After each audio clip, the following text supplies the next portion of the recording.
Growing up, our grandparents didn't have weather apps or emergency alerts on their phones. They didn't have central heating that could keep an entire house warm with the push of a button.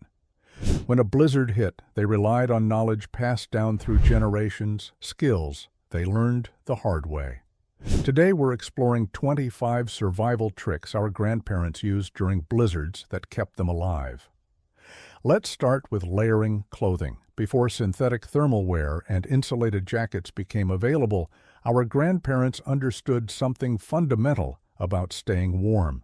It wasn't about wearing one thick coat, it was about trapping air between multiple layers of fabric. They would start with a cotton undershirt, add a wool sweater, then perhaps a flannel shirt, and finally an outer layer to block the wind. Each layer created a pocket of air that their body heat would warm, creating natural insulation. The beauty of this system was its adaptability. If they were working hard and started to warm up, they could remove a layer to prevent sweating. When they stopped moving and the cold began to creep in, they'd add layers back. This wasn't fashion. This was physics they understood through experience. Children learned early to dress this way, and it became second nature to everyone who lived through harsh winters. Wool blankets. There's a reason wool blankets were treasured possessions in every household during the early 20th century. Wool has a remarkable property that no other natural material can match. It retains warmth even when wet.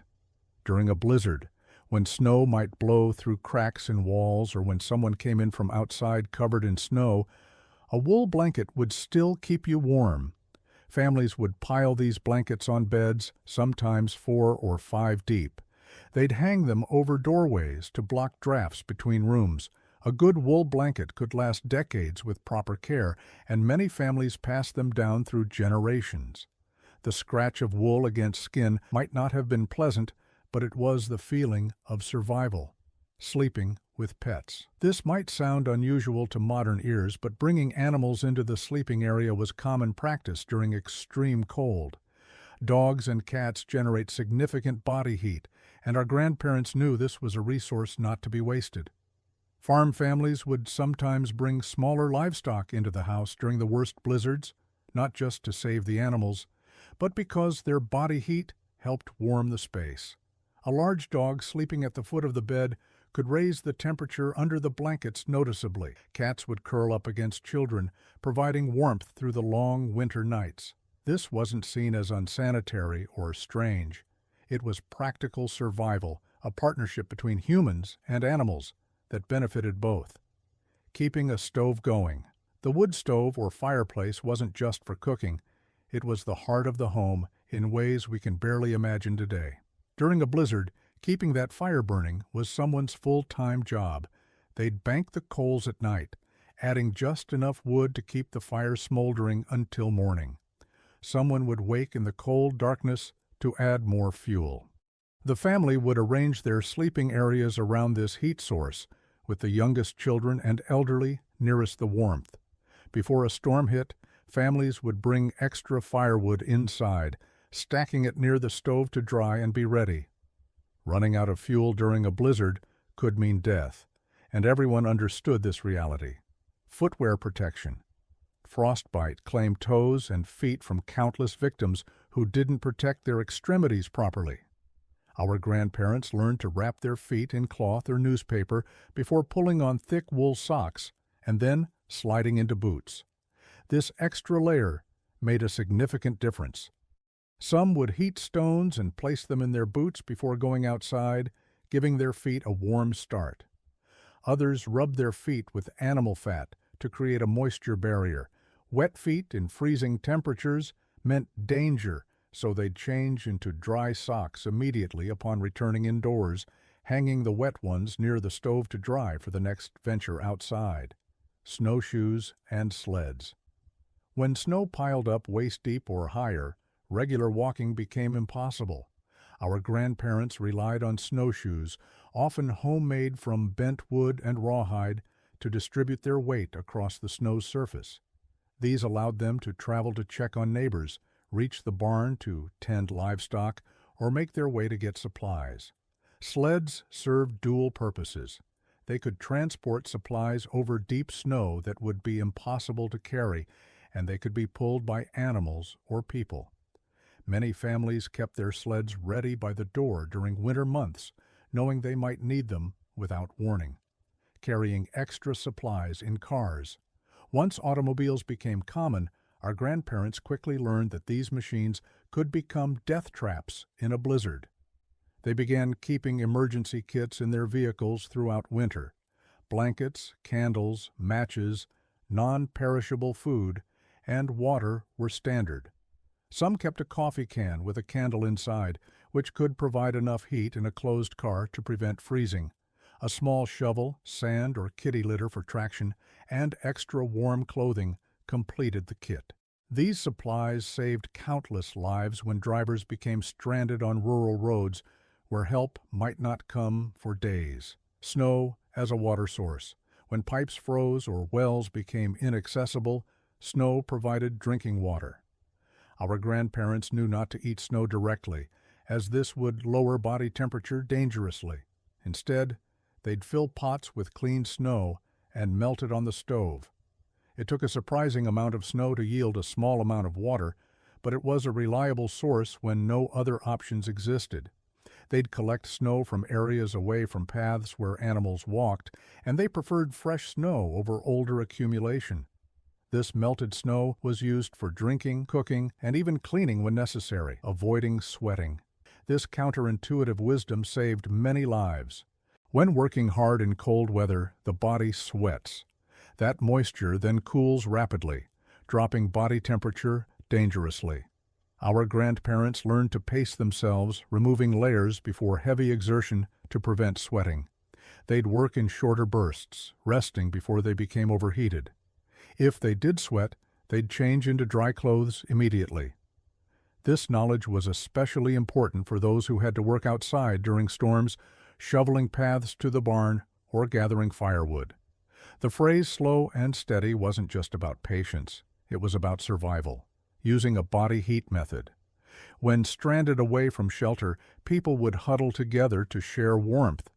This wasn't about comfort or closeness, it was calculated survival. Body heat that would otherwise escape into the cold air could warm another person instead. Families would sleep in the same bed during the worst cold snaps. Groups stranded in a building would gather in the smallest room and stay close. This collective warmth sharing could mean the difference between making it through the night and succumbing to the cold. Keeping windows covered. Glass is a poor insulator, and single-pane windows of the past let cold seep in relentlessly. Our grandparents hung heavy curtains, blankets, or quilts over every window during blizzards.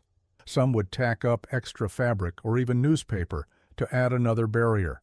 At night, these coverings stayed in place around the clock. During brief, sunny periods, they might pull them back to let solar heat enter, then cover the windows again before sunset. This simple act could significantly reduce heat loss from a home. Windbreaks and shelters. When caught outside during a blizzard, finding or creating shelter from the wind became the first priority. Our grandparents knew how to stack snow blocks or pile snow to create a barrier. They'd position themselves behind large rocks, in ditches, or against the windward side of buildings. Even a temporary reduction in wind exposure dramatically improved survival chances. Those who regularly traveled through areas with few natural shelters learned to identify locations where snow drifted in ways that could provide protection, making heat packs. Long before chemical hand warmers existed in stores, our grandparents created their own heat sources. They'd heat rocks, bricks, or potatoes on the stove, wrap them in cloth, and place them in beds to warm the sheets before climbing in. Hot water bottles filled from the kettle served the same purpose. These makeshift heat packs would stay warm for hours, providing comfort through the coldest nights. Children would often be sent to bed with a heated brick wrapped in flannel at their feet, and they'd fall asleep in that cocoon of warmth. Heating stones, similar to heat packs but often used more broadly, heated stones became portable warmth throughout the home. Our grandparents would line the stove with flat stones that absorbed heat throughout the day. In the evening, these would be wrapped and distributed throughout the house. One might go into the rocking chair where grandmother sat to knit. Another would be placed under the covers of each bed. Some were even placed inside coat pockets for those who needed to venture outside briefly. The thermal mass of stone held heat far longer than water, making them ideal for this purpose. Emergency fire-starting kits. Matches could get wet, and in an emergency, the ability to start a fire could save your life. Our grandparents kept fire-starting supplies in waterproof containers. Flint and steel, along with dry tinder, were common. Some kept small pouches of charcloth, which caught sparks easily. These kits were carried when traveling and kept in multiple locations around the home. Everyone in the family old enough to understand learned how to use these tools. The skill of fire starting was passed down deliberately, practiced until it became second nature. Covering openings. Every crack and gap in a home was an entry point for cold air. Our grandparents would stuff rags into spaces around doors and windows. They'd roll towels and place them at the base of doors. Some mixed flour and water to create a paste that could temporarily seal larger gaps. Before the storm hit, they'd walk through the house feeling for drafts and addressing each one.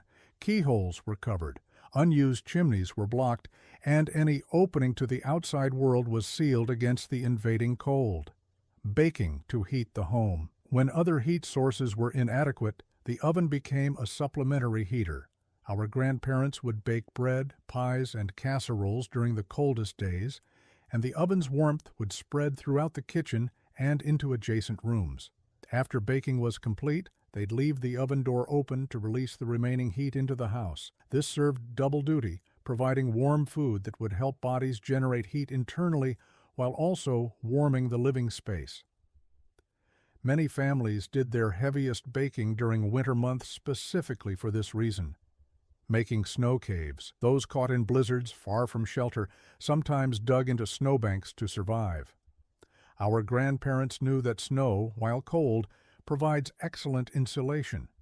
A properly constructed snow cave could be 30 or 40 degrees warmer inside than the outside air. They'd dig in at an angle, creating a small chamber just large enough for their body. The entrance would be lower than the sleeping area, allowing cold air to sink away. With body heat alone, this small space would warm to survivable temperatures. This knowledge saved many lives when other shelter wasn't available. Using heavy curtains.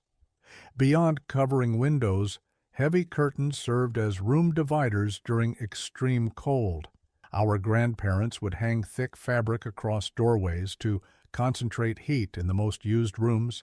A home that might normally have 5 or 6 rooms would effectively become 2 or 3, with family members living in the warmest spaces until the worst of the storm passed.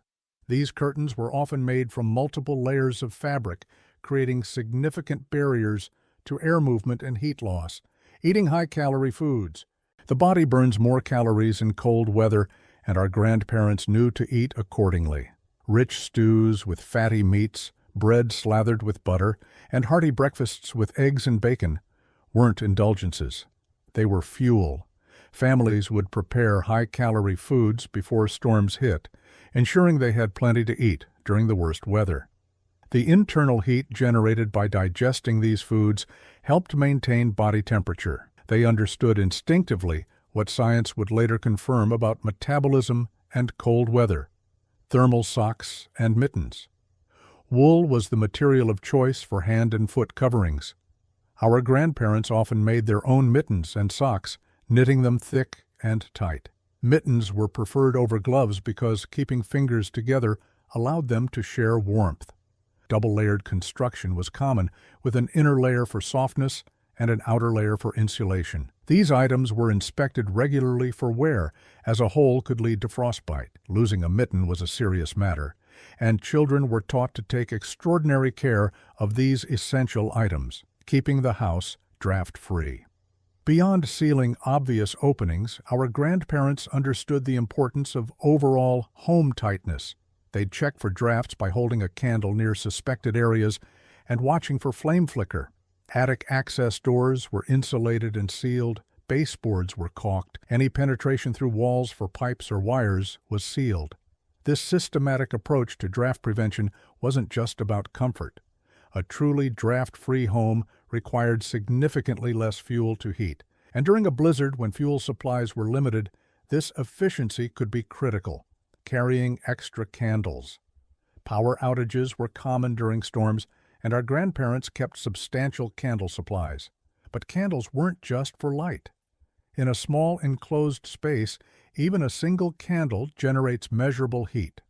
A candle burning in a coffee can could prevent freezing. In a room with no other heat source, several candles could raise the temperature meaningfully. Our grandparents positioned candles safely but strategically, understanding their dual function during emergencies. Listening to the weather.